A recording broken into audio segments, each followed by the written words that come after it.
Hey everyone, welcome to my channel, Books, Scars, and Purrs. My name's Leslie, and we're just going to do a bit of a mini book wrap up. My TBR project is actually the small bookshelf behind me. all these books. I have 5 more to read. I'll probably get through 4 or maybe even 3 more by the end of the year. Because yeah, there's just too much to wrap up at the end of the year. Anyways, so within my big TBR project, I did have quite a few books by Tommy Orange, or books where he contributed an essay or actually no fiction to fiction short stories. So I just wanted to briefly talk about them and kind of just maybe reflect on the author's work. So first up is I Know What's Best for You. This is edited by Shelley Oria, and Tommy Orange made a contribution. He's one of the many writers. His was a fiction short story, and it's called Mahov. It's one of the characters, and just very briefly, in here, it's about a character that's by end of a short story, just like living in gratitude that they exist, because there's so much that not just their parent went through, but it really speaks to another aspect of generational trauma, and that's regarding forced sterilization. And so there's a topic about that going on, the history of sterilization going on, and it's just actually just another aspect of trying to commit genocide against the people, trying to I don't know, many of the atrocities, just like another layer to that. And so I appreciated that short story. There's so many in here that actually took an angle that I wasn't expecting. I didn't necessarily go with it with any expectation. I just didn't know all the different layers regarding reproductive rights that this book was going to tackle. And so I really loved his contribution to this. He also wrote a short story, fiction, Catgrass, and it's in Never Whistle at Night. This is edited by Shane Hawk and Theodore C. Van Alsta Jr. I believe they both make a contribution as far as the writing goes. So in Catgrass, the main character in Tommy Orange's story is a writer. They are an Indigenous writer, and they've written a book. They're flying to Paris, and they're going to have an interview. And so they just so happen to be reading a book called Catgrass. And it's actually like this story about like, I guess the monster being an imposter and the imposters around them. And so we get that right away while the character is on a flight. And then we kind of see what they wrote in the book actually play out in real life. And that is, they go for an interview, and then the interview is kind of going weird, and they realize that, wait a minute, however the book was translated, it is not the story that he told. And actually, when it was translated, there's more or less like a Christian narrative that overtook what they wrote. So I mean, this is like such a deep short story in itself, because that says a lot. And that's also something that he tapped into in there. I'm going to try to, hopefully I'll remember, I'll put a pin in that. But in this one, I thought, gosh, this is so layered. This is quite literally what's happened in reality, which is, you know, what we read, or I should say what I read in the history books, glosses over, doesn't really talk about the truth of what happened to Native American people here in the I can only speak for the United States. And so much of my knowledge has come out of like being an adult and just finding out on my own. Um, and so there's like this false narrative, which really just lies being told, and everyone's living with them. We're not really living knowing the truth. So that's a version of the imposter, right? It's just and so then that happens to him, but through his book. But it's still very much the same problems, right? Or let's say how religion was used to hurt indigenous people and tell them who they need to be and how in order to like basically like forced assimilation. So my mind is kind of like already going around all those things. And so what happens is, on top of that, this character, they're worried about, the main character is also worried about like writing a book and how maybe what they wrote could be good. I guess they're worried about like stereotypes, right? He could only write to what he knows, but it's unfortunate when those kind of like also encompass what other people would use as like a stereotype. And so they're reflecting on that. So not only does the character feel like, oh, maybe I'm the imposter, and then becomes like a monster, but so does everyone else around them, as they're basically like lying to him about what is real, what is the truth. So there's what the character knows as a truth, and then there's the lies that everyone's trying to push on that character. And I felt like that's almost like how do I say the word, mitochondria of on a grander scale, right, of what's happened in real life. And going on from that, that's something that I feel like the author is also toggles in here and there. There is at some point the character, let me see, there's a photojournalist basically that's making a documentary. So he's interviewing all these different people that are going to be meeting at an Oakland powwow in California. And so there's at one point the character, oh my gosh, what's the name? What's that movie? I forget the director's name of the movie, Mother. And the movie Mother, I think it's Jennifer Lawrence, and all these things are happening within the house, and it's really meant to be a symbolic of like what people have done to Mother Earth. So there is the whole story takes place in like one home.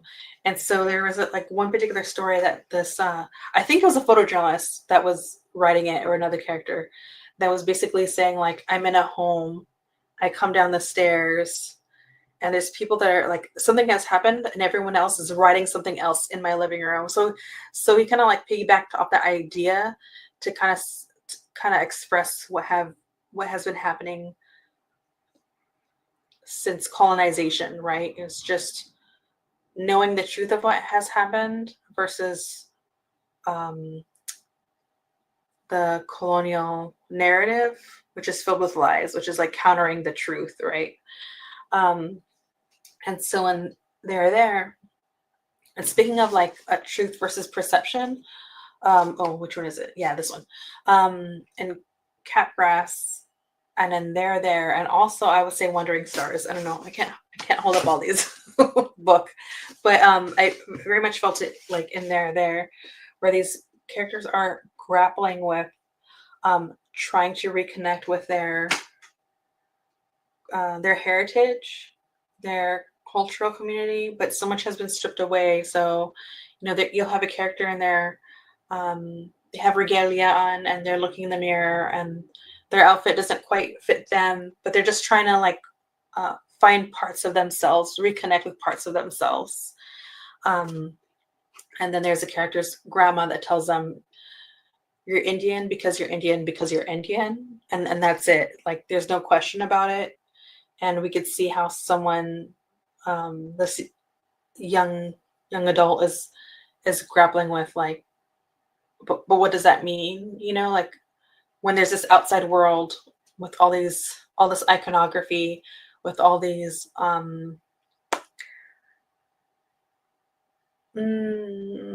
projections of what maybe they interpret or trying to say what he should be versus what he is. You exist, so you are, right?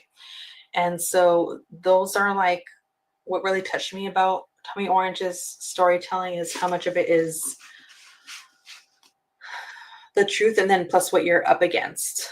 And then Wandering Stars takes more of a historical historical fiction angle to this, which is dipping into like the past, and then traversing all the way to present day to follow up on the characters from there, and then threading in a conversation about substance abuse, and those are all like symptoms and consequence of colonization. And so once again, there's just this constant conversation between the reality, the facts, of people being able to exist just as themselves, against everything else that's weighed against them, right? And just trying to get to a point of, well, is there ever a point where they could just stop having to try and survive and just be? And so that's what really stood out to me about their work. There's so much about just people finding each other, connecting. There's like beautiful threads, like something that Tommy Orange threaded through there and Wandering Stars in different ways is a spider. So in there, I felt like actually, you know what? Correct me on this. Let me know what you think. There was a conversation about the spider and the webs that they weave, and I felt like that was kind of like saying each person, like our existence, we are a story, and there's a story to tell. And I almost felt like there's like this can almost grab back through one's heritage, and there's just that constant threading that can't be lost, that's intertwined, that's always with you. And then in Wandering Stars, there's a conversation about a character saying that I want to say a spider that plays dead in order to survive. And I felt like in some ways that's what the characters have to do. Whether it's forced assimilation or hiding parts of themselves just to like to survive, like in Catbrass, just to read like from the first paragraph, it says Catgrass delusion, which makes you think imposters have replaced your loved ones. And then it kind of goes on to a conversation about that. Trying to think if there's anything else from this short story I should share.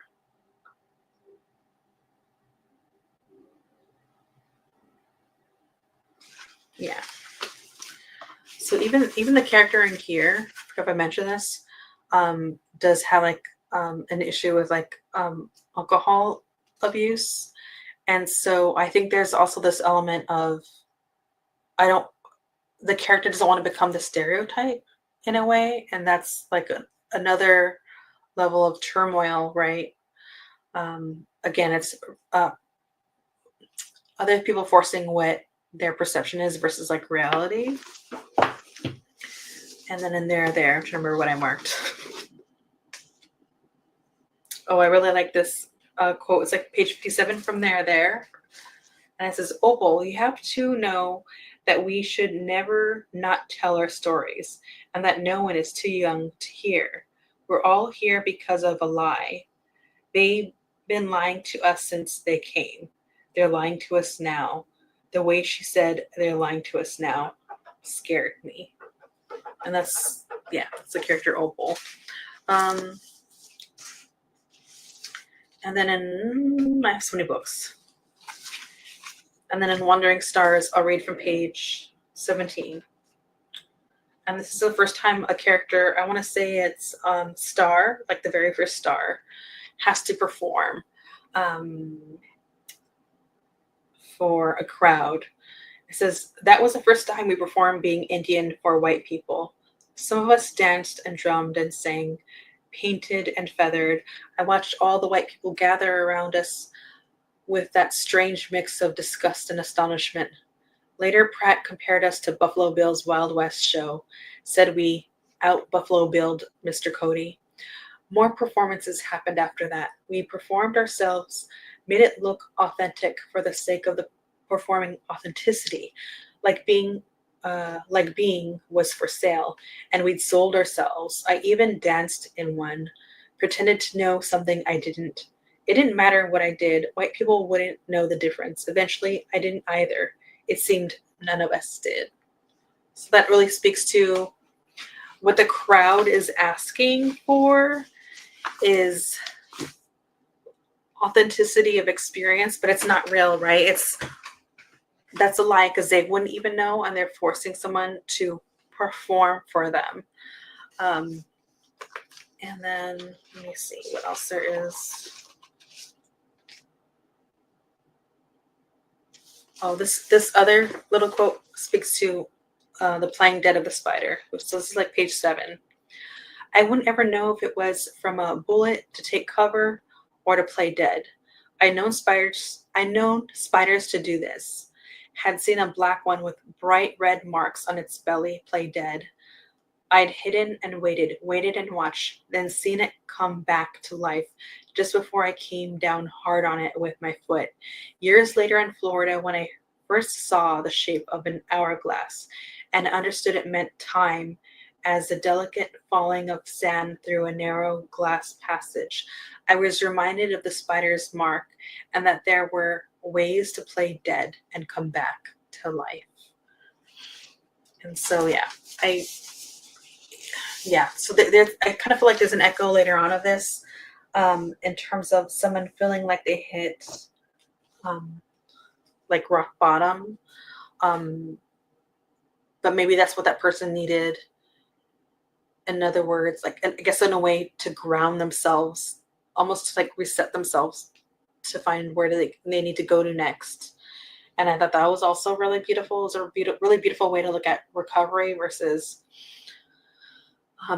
grappling with writing something the way that Tommy Orange is writing about it. And also I wonder if he wrote Cut Grass as a way to like explore how he feels about really wanting to write about things that really affect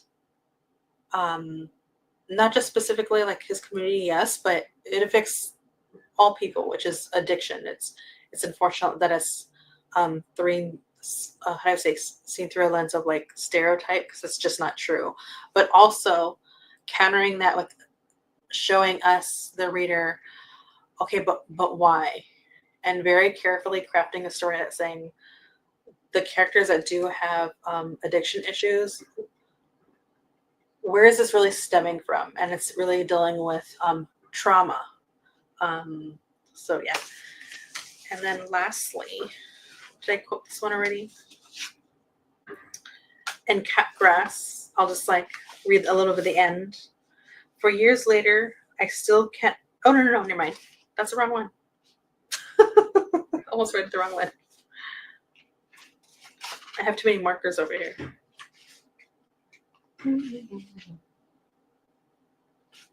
Okay, page 182. You know, all those ideas about genocide and sterilization Nazi used on Jews, they got from what the U.S. did to Native Americans, Micah said, looking at his phone. I homeschooled and both my parents are Native, so like, yeah. So it's just like a conversation between these two characters, but it's a way for the author to kind of capture something that's like important to me, which I've seen through some of the nonfiction books, which is that there's an unfortunate pattern of one community being targeted, and really, unfortunately, there's like a pattern. It's like, I guess you could say those that are inflicting uh, colonial mindset and hurting others. It almost seems like they'll hurt one group, they'll gain the knowledge of how they did that thing, and then they just repeat with like a different marginalized group, like whoever they want to attack next. It's like the same tactics, but like more refined over time, and then just keeps. That's what part of like history repeating itself. That there's like these echoes of things that have been done before, and then there's this like constant thread of effect through generations. And so yeah, so that's what really stood out to me about his work, and I just look forward to writing anything that the author writes. They do seem to at times use like as a, I don't know, maybe a technique of like meta experiences within another to explain like a larger issue. And I always like how the author handles that. But if there's anything else about this particular author that stuck out to you throughout their work that you would like to discuss, please let me know in the comments. If I try to look up anything else, I don't see any other contributions from him in other books, but if there are, please let me know if I missed anything, and I'll definitely read it at some point. If you stayed this long for this, what's supposed to be a short mini chat about that work, thank you so much. Please subscribe and like, and I'll see you in the chat.